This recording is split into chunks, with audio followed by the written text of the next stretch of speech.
that actually is take 2 of me doing that. I so badly wanted to do a little ASMR moment to start us off because I've been into prebiotic soda like every basic white girl on the internet.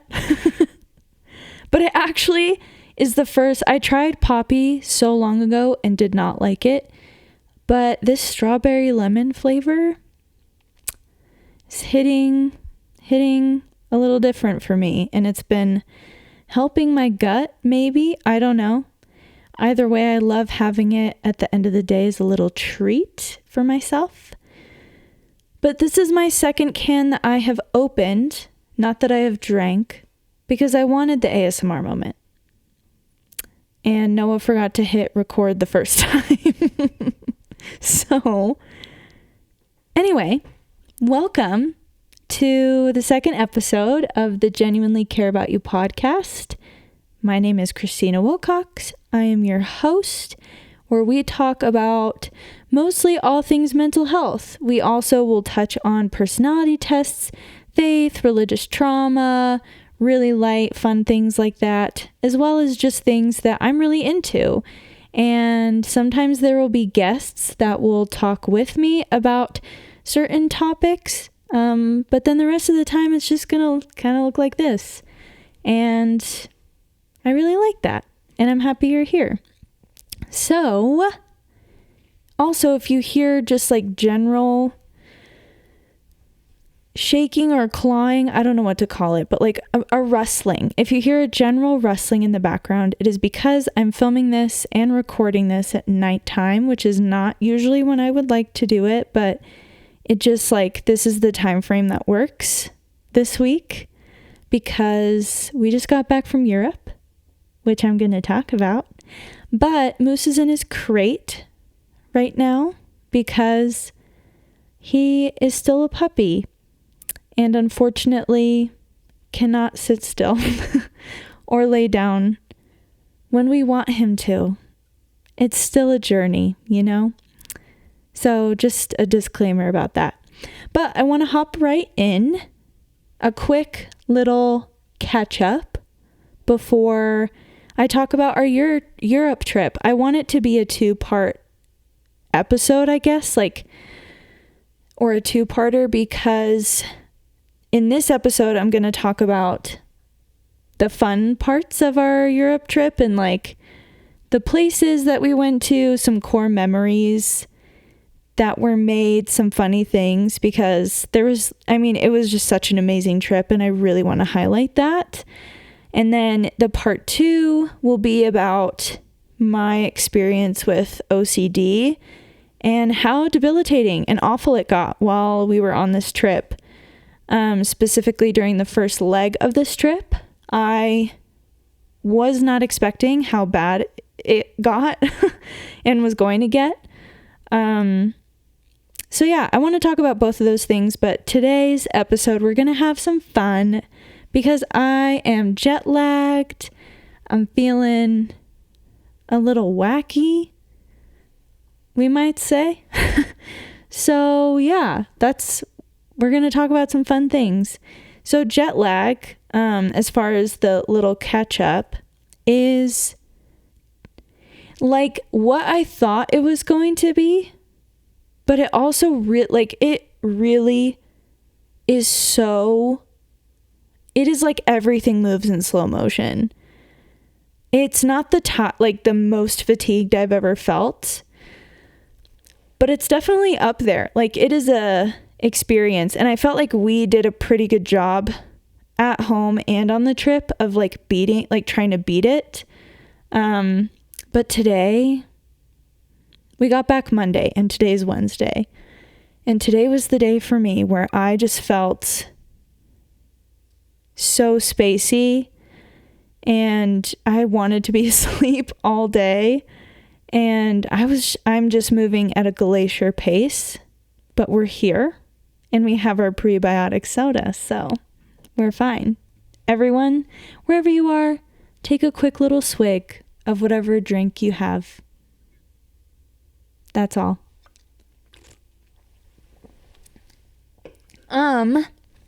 besides that, I'm currently reading, or about to finish, A Man Called Ove.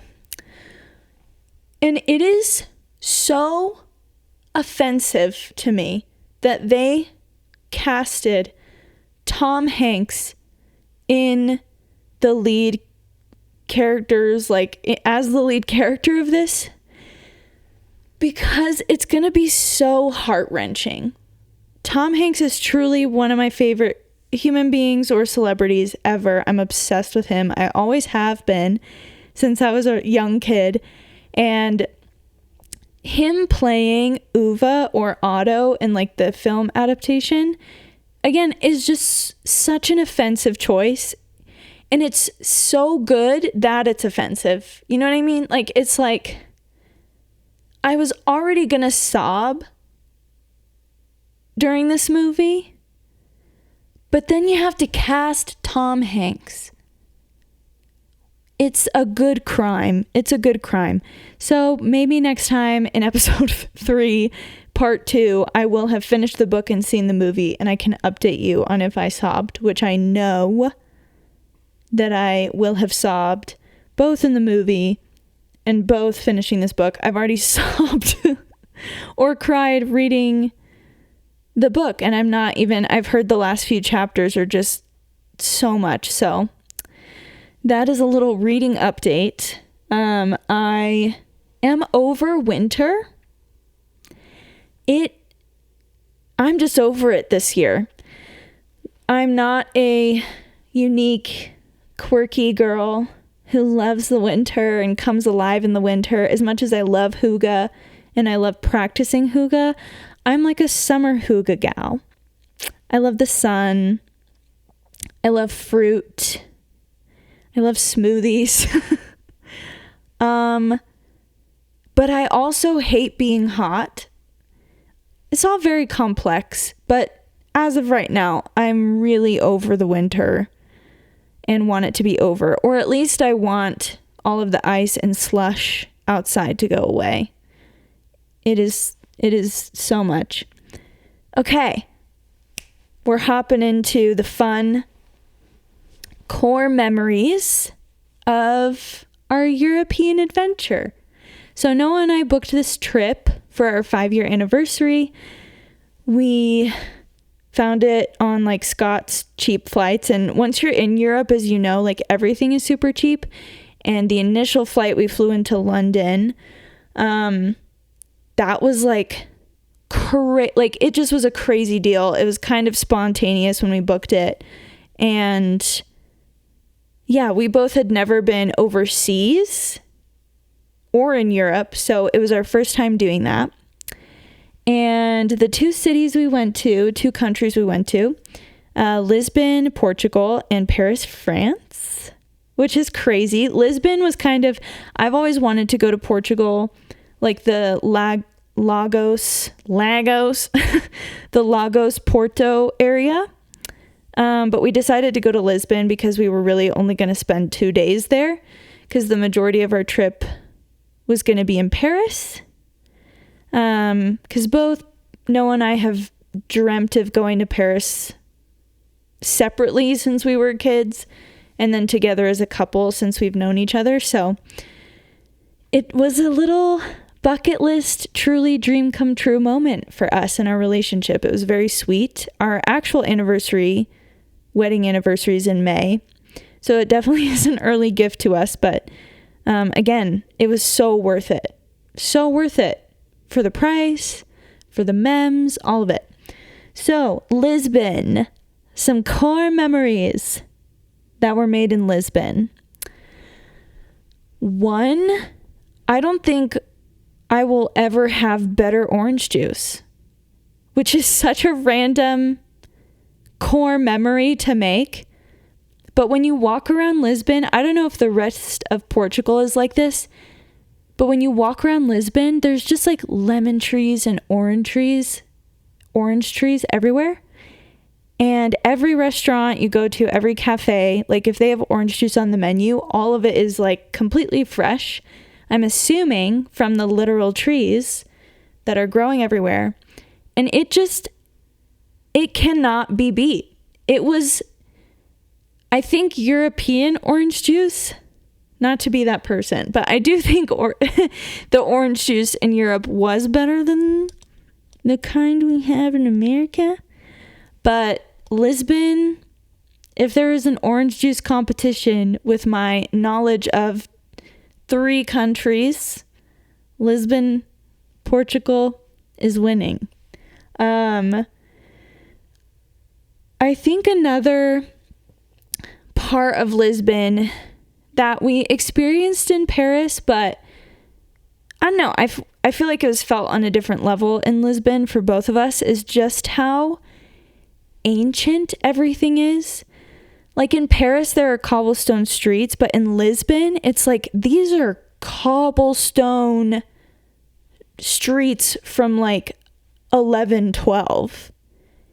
It is so beautiful and old and ancient, and everywhere you go, like if you can just like walk into whatever church, whatever like monastery, whatever excuse me, whatever building, and just read about how long that building has been there.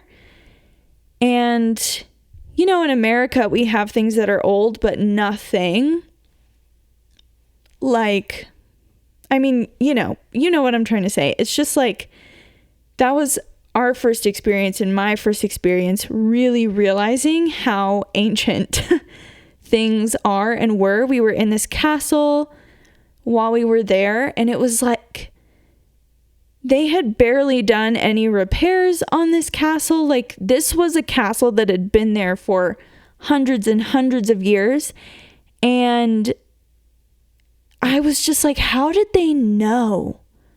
Did they know that the castle they built would be standing still in 2023?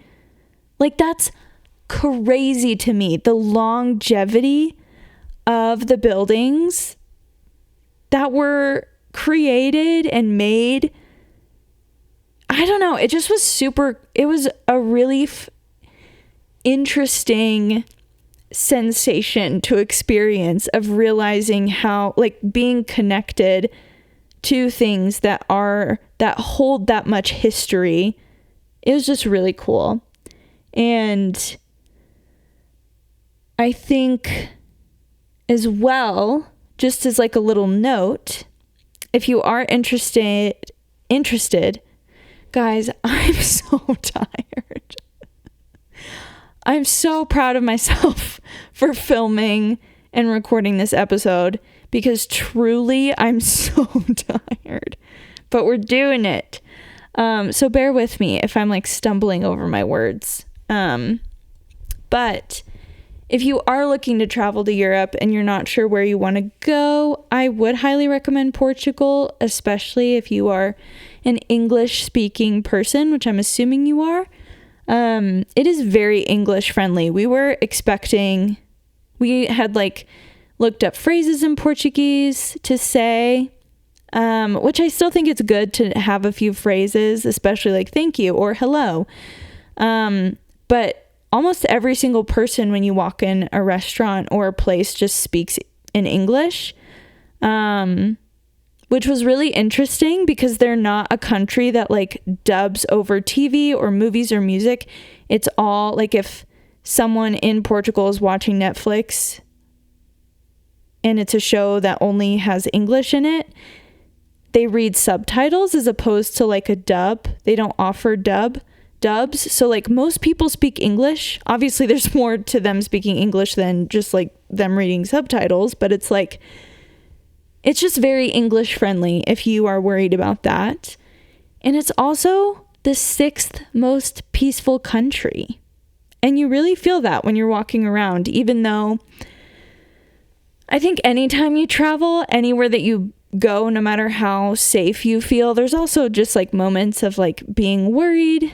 Especially in Lisbon, there are a few spots that are like very pickpocket heavy, but for the most part, I don't know, everything felt so peaceful and chill, and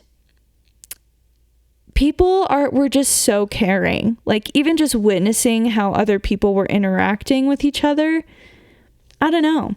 In one of the breakfast places we ate at, like, the waitresses were playing with the kids of one of the families there. Like, people are just so welcoming, and I'm assuming that's a trait of, like, Portuguese people in general, which is really cool and something that will stick with me. Moving on to some Paris core memories. One, just do the touristy things. Like, I cannot recommend it enough. I know people are like, you're going to Paris and seeing the Louvre? Oh my gosh, that could never be me. Like, just go to Paris and see all the touristy things. It is so worth it. Like, people want to see these things for a reason. And I don't know, we went to the Musée d'Orsay and the Palace of Versailles because that museum was like my top. It's also a very popular tourist destination, but that one was my top museum because of the sculptures and because it has actual Monet pieces and Degas and Renoir, and like my dad is a painter and artist, and I love Impressionism, and most of our Impressionism fellas are at Musée d'Orsay. And seeing those paintings in person, like paintings that I had looked through and looked at in books, and I don't know, it just was so, it's just so worth it to do what you want to do, even if it's touristy, because it just was so unreal. And if you're into like sculptures, the Musée d'Orsay, I just like, I have never seen sculptures as beautiful as the sculptures we saw there. It was just, I think that is something that took my breath away while we were there. And the restaurant in there was really great too. The Palace of Versailles, honestly, I can't even say anything about how incredible it is. It is, if you are going to France and you're in the area where Palace of Versailles is, it is so worth it. It is so worth it. I have never experienced anything like it. It's just mind-blowing. Mind-blowing. Besides that, Lisbon had the best OJ. Paris for sure had the best coffee I've ever had in my life, which is no surprise. No surprise.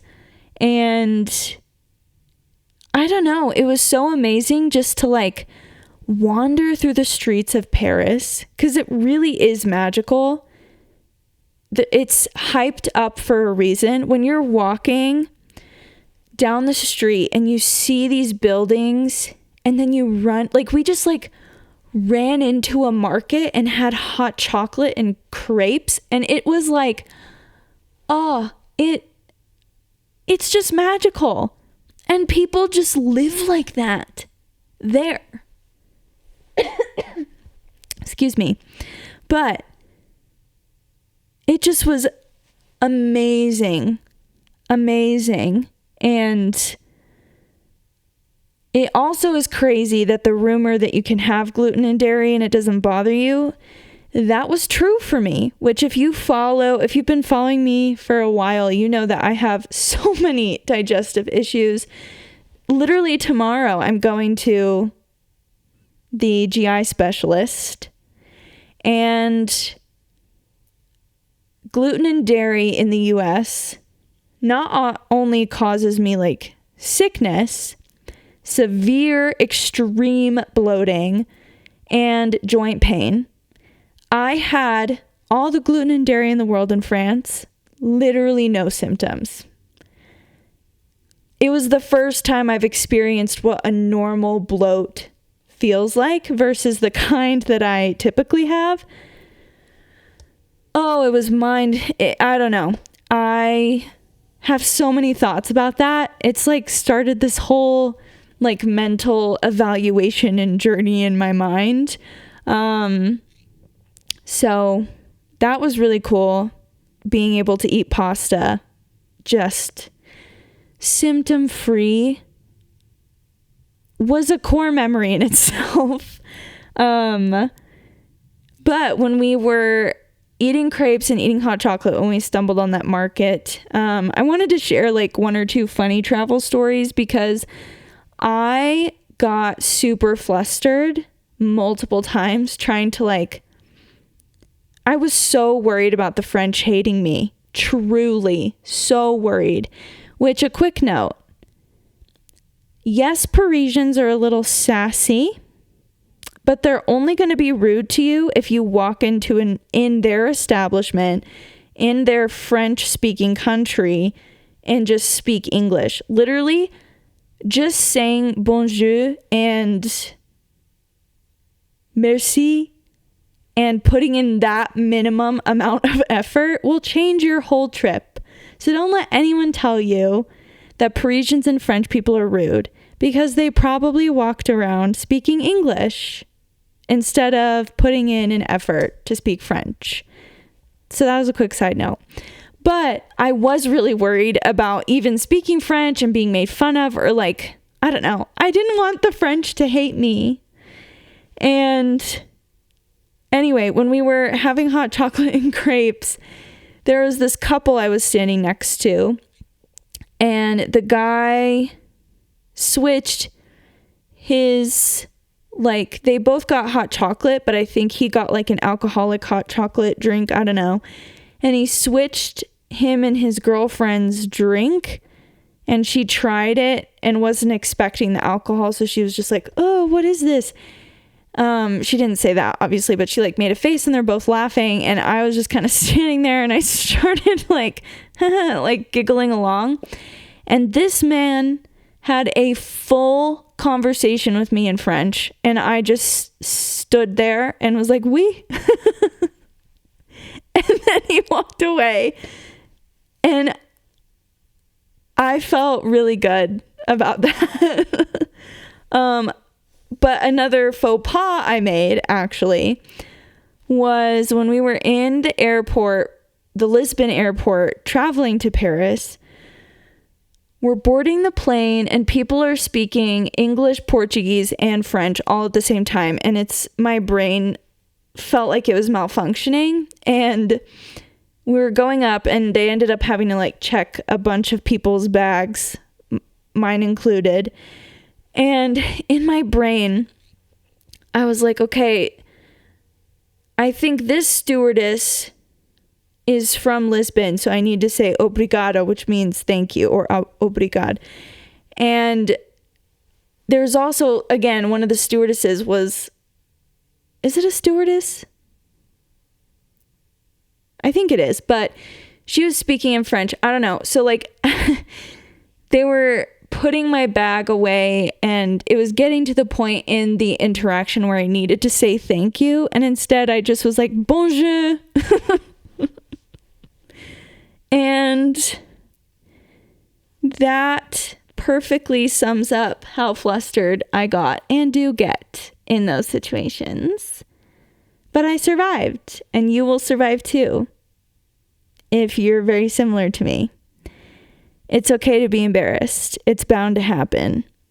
It's bound to happen. Anyway, to wrap up, probably not fully wrap up, I'm setting a time limit for myself today just because it's late, and I want to be able to get this out by tomorrow, but I want to talk about my favorite spots we went to so that you can take some notes. Gosh, I'm literally out of breath. I'm running a marathon recording this, and I don't know why. This is the time of day where my ADHD medication wears off. So I'm feeling that right now. I'm feeling a little neurodivergent, shall we say. Anyway. Yikes. Okay, favorite spots. Lisbon. If you're going to Lisbon, which don't spend a full week in Lisbon. You don't need a full week in Lisbon. There's so many other beautiful parts of Portugal that we do want to go to, and you should also go to. Lisbon is cool for a couple days, but you don't need to be there for a full week. You'll get bored. No offense to Lisbon. I just mean, like, you don't need to spend your whole trip there. But favorite spots, Deer Breakfast, Heim Cafe, Nicaulo. Those are all breakfast spots. So good. So good. And then a restaurant, our favorite restaurant that we went to while we were there was Bonjardim. I think that's how you say it. I don't know. Bonjardim. It was, I ate chicken. Like, I ate roast chicken, rotisserie roast chicken. It's like it's like a specific type of Portuguese food and how it's made. And I'm not a eat chicken off the bone girl, as we know. And I devoured this chicken. It was so good. So good. Some other places, again, while you're there, any church, just wander into any church and you will be completely blown away. Belém, which is like the castle that's in the water. You can go inside. We ended up not going inside, but it's just also a really beautiful park you can wander around. And it's just an amazing thing to see. Castle St. George is also worth it. So incredible. For a young, trendy, modern, hip place to go, the LX Factory was fun to wander around. Then in Paris, we went to, like I said, the Musée d'Orsay and the Palace of Versailles. And again, just do whatever touristy thing you want if you go to Paris, because it is famous for a reason. But those were our top two things that we wanted to do. Then some places we wandered into, KB Cafeshop, so good, best coffee, as well as Boot Cafe. I know it's not pronounced pain, but a pastry shop we went to that was really close to where we were staying. Also, I don't know how to say it. Montmartre, maybe? I don't know. But the neighborhood we were staying in, I also highly recommend staying there. Even though it's sort of like, it's a 15 to 20 minute Uber ride to like all of the touristy things from that neighborhood, but it's just so pretty. It's right by Sacré-Cœur. But Pain, really good pastry shop. Probably not how you pronounce it. Chez, Rita, and Claudio. Amazing pasta. So good. Merci was an amazing, trendy, hip little place to wander around as well. Shakespeare and Company and the Abbey Bookshop. Great English bookstores that are worth going to, worth being in the line. I don't know. Abbey Bookshop didn't really have a line. It's very crammed in there. But Shakespeare and Company, there was a line, which I wasn't expecting. The cafe there is also really good. I had a little coffee from there. But sorry if this felt like a marathon. I'm recording it like a marathon. The only thing I wanted to say to close, I guess, from the fun part of the trip recap is how incredible witnessing slow living was. I feel like people talk about slow living online, but witnessing it in person and like the subtleties of how it shows up was really amazing. Like in America, when you eat at a restaurant, you eat or you sit, you eat, you get your check and you go. And in Paris and Lisbon, you sit down, you chat, you eat, and you chat, and you sit, and you chat, and you sit. And you have to like ask for someone to bring the check. They won't just come up to you and bring the check and push you out. And I think that was such a testimony of what like slow living is like versus like what we experience in North America.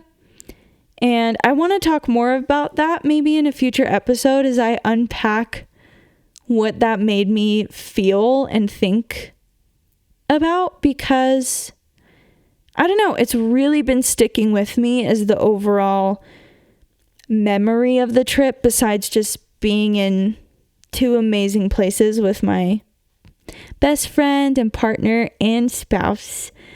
But I think that was like a really impactful part of the trip for me that I'm actively trying to bring into being back home. So yeah, I hope you enjoyed listening or watching my Europe Part 1 recap of all the fun things. And I hope I don't sound too out of breath or scattered. I appreciate you sticking with the more chill couch vibe of this episode. Maybe you even like the more chill couch vibe of the podcast. If you do, let me know. But yeah, I hope you all have a wonderful week. I love you so much. I hope you stay. I hope you keep fighting. I hope that you savor something that you enjoy this week and that you move a little slower and kind of figure out maybe what that could mean for you. What does moving slow look like for you? How does it look like to move slow and feel accomplished at the same time? Does that make sense? Is this weird? It might be. Anyway, have a lovely week. I miss you already. And I can't wait for part 2. See you next week.